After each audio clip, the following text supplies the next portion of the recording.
Hey guys, welcome back. In this video, we are gonna learn 23 basic Turkish phrases with English translation. These are very basic and you can use it in your daily life routine. So without wasting any time, let's get started. Hello. Merhaba.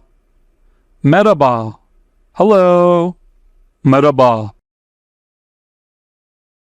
Good morning. Good morning. Günaydın. Günaydın. Good morning. Günaydın. Good night. Good night. İyi geceler. İyi geceler. İyi geceler. Good night. İyi geceler. Thank you. Thank you. Teşekkür ederim. Thank you. Teşekkür ederim. You are welcome. Rica ederim. Rica ederim. You're welcome. Rica ederim. Please. Please. Lütfen. Lütfen. Lütfen. Please. Excuse me.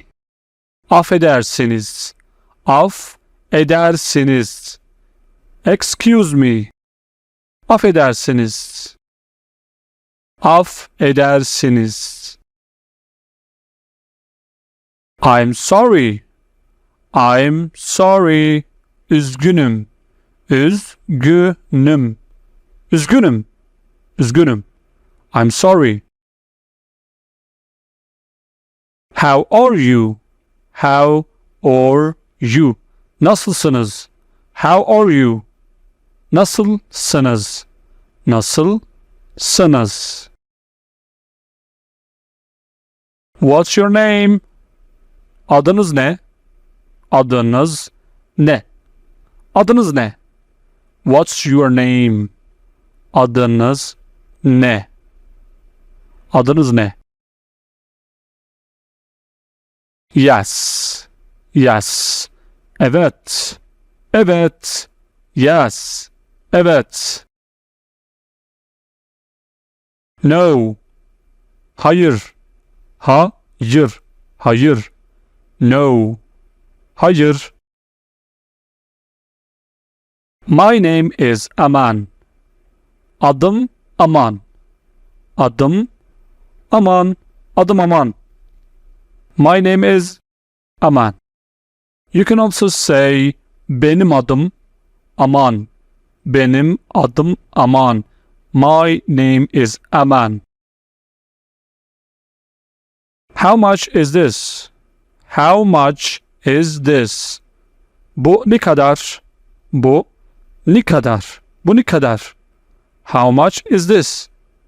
Bu ne kadar? Where is the restroom? Where is the restroom? Tuvalet nerede? Tuvalet nerede?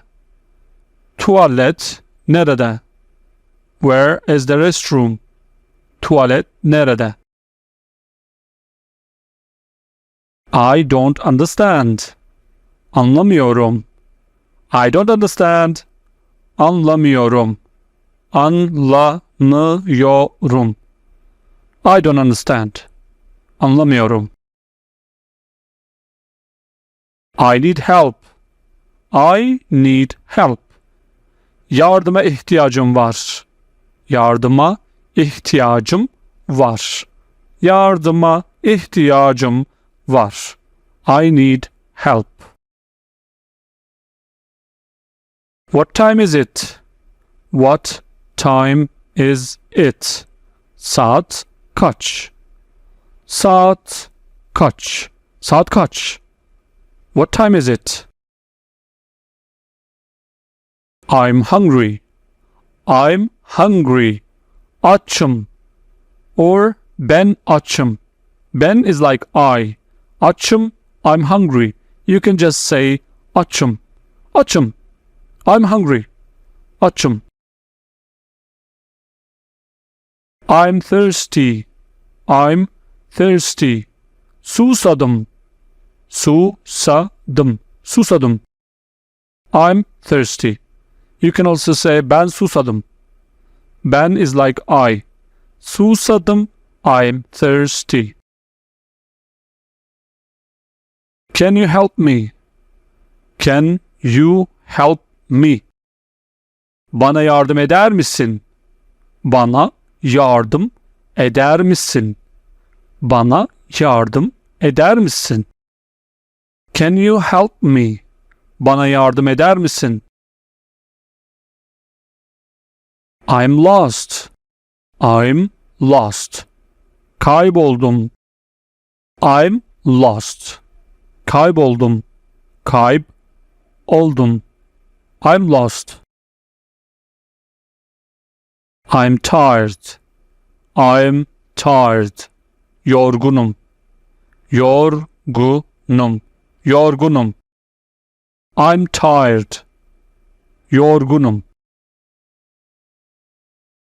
I hope you find this lesson helpful. If you want to watch more videos like this, don't forget to subscribe and press the bell icon. Also, if you want to support us, give us a like and share this video with others. Sonra görüşürüz. See you later.